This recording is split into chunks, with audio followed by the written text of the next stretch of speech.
Hey, James, how are you? Good afternoon, Vernuccio. How are you, my man? Doing well, all set.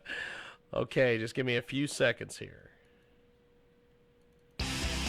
We are back live here on our world famous KJAG radio broadcast. We are coast to coast and border to border on iHeartRadio and AMFM, 247.com, 50 plus AM/FM stations across the country and around the world. And we have got our good friend, Mr. Frank Vernuccio, with us today. He joins us live here on our big program. And Frank, we are getting set for this election next week, and a lot of folks have been making all sorts of predictions, have been making all sorts of promises. What do you think of the election and what it's going to be like? Well, I asked President Clinton what she thought of the odds this time around.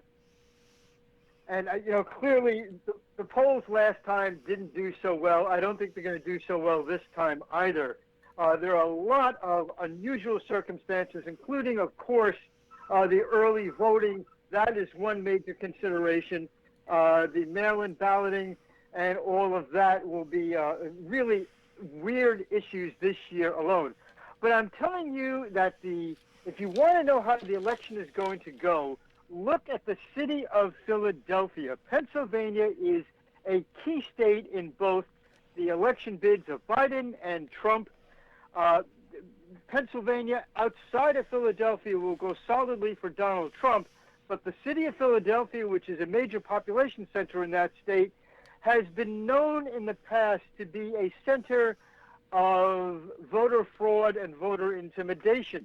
J. Christian Adams, a former attorney with the Department of Justice Voting Rights Section, talked about I believe it was the 2012 election, when there were just massive cases of voter intimidation going on in that city.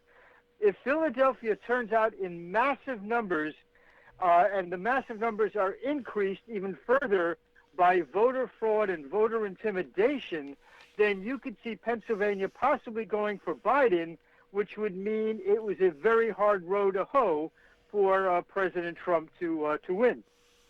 We have got Frank Vernuccio with us today. He joins us live here on our big broadcast. And so, Frank, another topic that I want to get into with you is Kamala Harris. It seems that Kamala Harris just laughs at every question she's ever asked.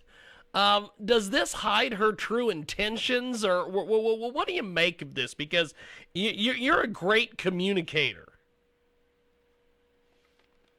Well, I think Kamala Harris has some real problems in terms of comprehensive knowledge of the issues, and she does what many people do when they don't have an answer. She hides it behind laughter or weird facial expression, things of that sort. She has not really given, in any of her interviews, including the vice presidential debate, deeply substantive answers to any of the questions she's been given. And so that odd little laugh, which has been so widely noticed, is a way of taking up time, running out the clock, so to speak, in order to not answer substantively a particular question. Now, in one way, it's a strategy that works for her because, let's be blunt, her record has not been that great.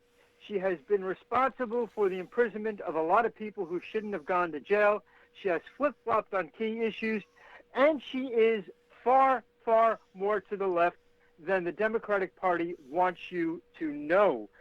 She is considered the hardest left senator in the entire U.S. Senate. That is not a particularly popular perspective. She was picked essentially not because of her views, certainly not because of her intelligence, but because she fills the demographic roles of being A, female, and B, of color. So chosen for those two particular attributes, not her intelligence or her knowledge of the issues, she doesn't have much to go on when she's asked a key question, hence the nervous laughter.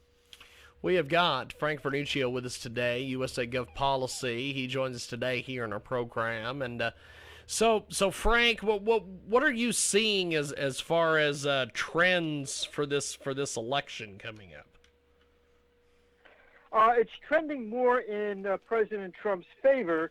The Supreme Court stacking, a recent poll indicated that it was deeply unpopular. That is going to be a problem for the Biden-Harris ticket, and we'll see how that actually plays out at the polls. We're also going to see, I think, whether the whole missing issue of 2020 of foreign affairs plays into this. We saw that the Trump administration has moved even more successfully into the Middle East peace realm, also has been negotiating for peace in the Azerbaijan-Armenian conflict. So far, that hasn't been discussed in the media, but I don't think the American people have forgotten key international issues. That's going to play a real interesting factor on Tuesday. We have got Frank Vernuccio with us today, USA Gov Policy. He joins us today here in our program. So, Frank, what do you have coming up on the TV and radio program this weekend? We're going to be talking to Judge John Wilson, a retired judge, on the court stacking proposal by the Democrats.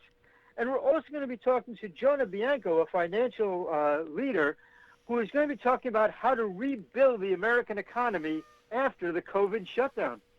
Fantastic. Well, how do we get more information on the program and everything you're involved in? Thanks for asking, James. It's at usagovpolicy.com.